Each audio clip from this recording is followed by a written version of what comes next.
Alright, I had to come back on here and redo this video. Alright, I had to redo this video, y'all. I'm trying to get it over the best way I can. I mean, the answer is not rocket science, but I want to have it put together to bring it to you.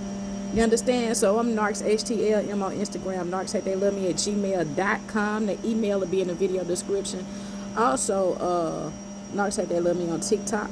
And I run a group on Facebook, a private group called Narcissist Anonymous 202. The fight within me, baby. The fight within me.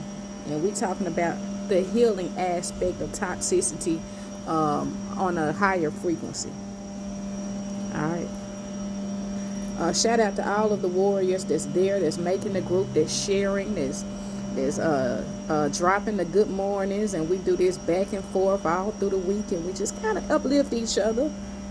We just uplift each other, and I think that's something that we should all do going forward. You should always have somebody, some people that matter, group of people, or somebody somewhere that can connect with you and understand your perspective and help you walk in this thing called life, because life is not a game. Alright, life is not a game. Now, once you figure out how to do life, and once you stop trying to die in order to live, instead of live to die, yeah, then it becomes a game. And I'm going to say, I know why I said that. Now, I ain't going to go into why I said that right now, alright? The question is that a warrior had in the group. A lot of you probably had the same question, so I said I was going to address it. That's what I'm here for, to address the question. All right, so the question is, fellow warrior asked, why a person after narcissistic abuse becomes asexual? Why did it happen? All right. How do you grow from being in that space? All right. She said, I'm trying to understand what's going on. So this is not anything that I've deviated from preaching. So I'm going to start right here at the term asexual, and what does it mean? People who identify as asexual experience little or no sexual attraction to others. Notice it says little to no sexual attraction to others, right? Sexual. All right. That's lust. All right. Lust. All right.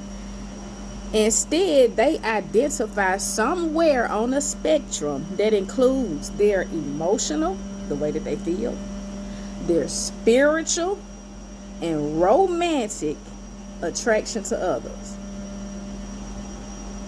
Mind, body, soul. Remember the three dimensions of the world that we're living in. Mind, body, soul. Alright. Mind, body, soul. Mind, your emotions, the way that you feel, your will, your purpose. Your body, your physical body. And your soul, everything that makes you you. So when you leave toxicity, and I'm not going to even just say a narcissistic relationship, when you leave toxicity, your body goes into self-defense mode. Okay? Narcs do it too. Toxic people do it too. They go into self-defense mode. They do unconsciously what protects them. What they feel like protects them. Okay? It keeps that anxiety level from going too high. Because when your anxiety is so high, you're going to be consumed in your emotions all the time. Let's look up anxiety. Let's look up the definition for anxiety. Anxiety can be normal in stressful situations. Okay, anxiety is only an indicator of underlying disease when feelings become excessive. They consume you. They become excessive. This is all you think about. You got something on your mind. This is all you think about. This is what consumes you, your day, your time, your mind. Right? This is what affects your feelings. All consuming and interfere with daily living. See, when something consumes you, it takes over you. It's affecting your purpose. It's affecting your will. It's has literally made you a slave in its headquarters.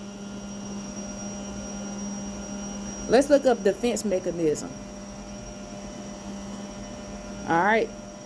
A defense mechanism is an unconscious psychological operation that functions to protect a person from anxiety, producing thoughts and feelings related to internal conflicts and outer stressors.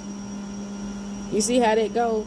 You go into a defense mechanism unconsciously. Some of you isolate out of moderation unconsciously. You've been through so much. You put out so much. Nothing was ever poured back into you. So when you try to go into your day-to-day, you're not gravitating towards anybody based off of the way they look. That's what asexual does. You're gravitating to somebody, not asexual, but sexual. You're gravitating to somebody because of how they look. But when you're asexual, you don't look at the looks and the sex anymore. What are the three elements that I named? That was right here in this definition. Emotion, spirit, and romance. So it's not that you become asexual. You just start to realize that, hey, the sexual shit wasn't getting me anywhere. I'ma back off.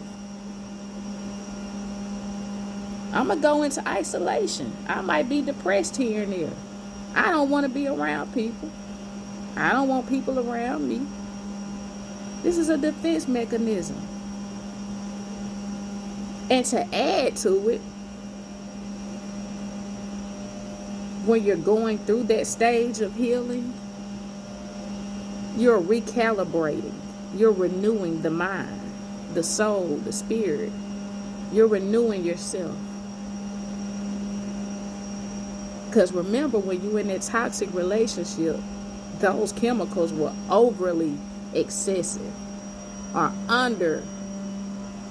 You were always on one extreme or the other. You were never just quite balanced in a set duration of time. Your shit was all over the place. Alright?